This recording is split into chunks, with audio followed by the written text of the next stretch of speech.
महाभारत के युद्ध के बाद कुरुक्षेत्र की भूमि पर रक्त और विनाश ही विनाश था।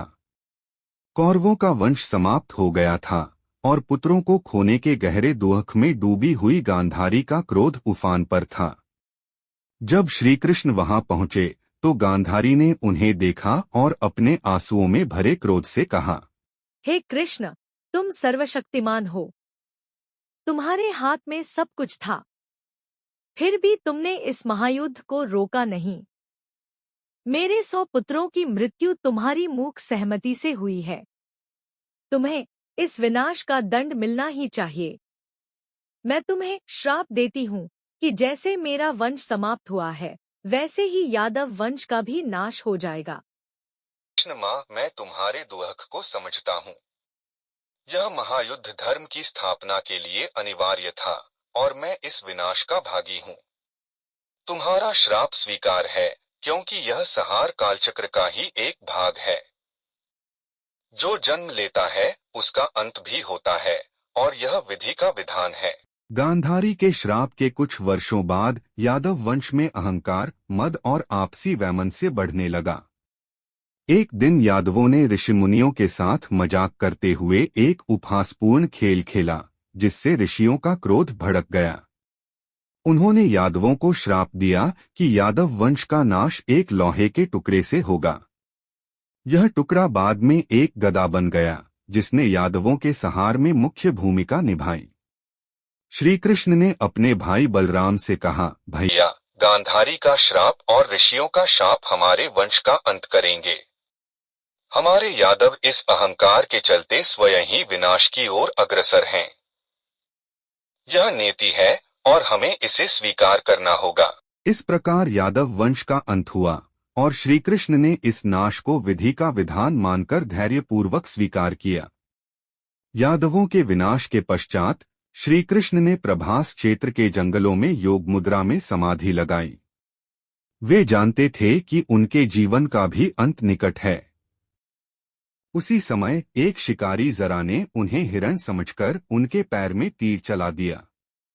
तीर उनके पैर में जाकर लगा और यह घटना उनकी मृत्यु का कारण बनी।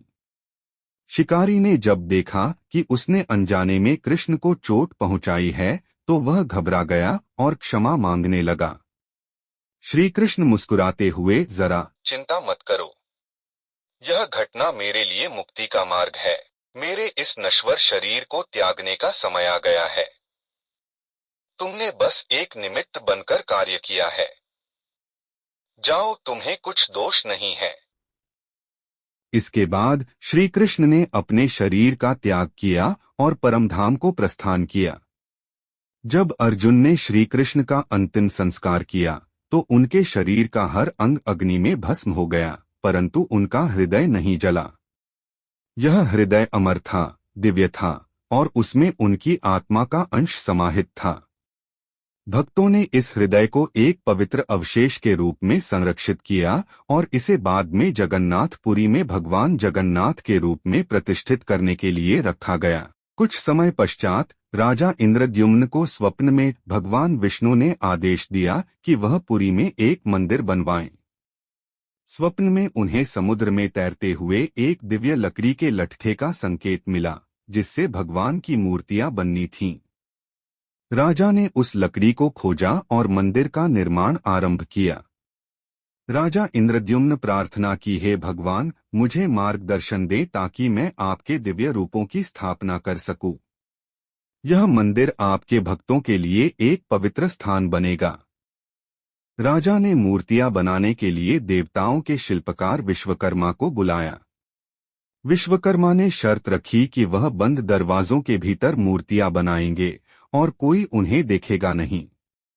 कई दिन बीतने के बाद राजा की उत्सुकता ने उन्हें दरवाजा खोलने के लिए प्रेरित किया, जिससे विश्वकर्मा अंतर्ध्यान हो गए और मूर्तियां अधूरी रह गईं।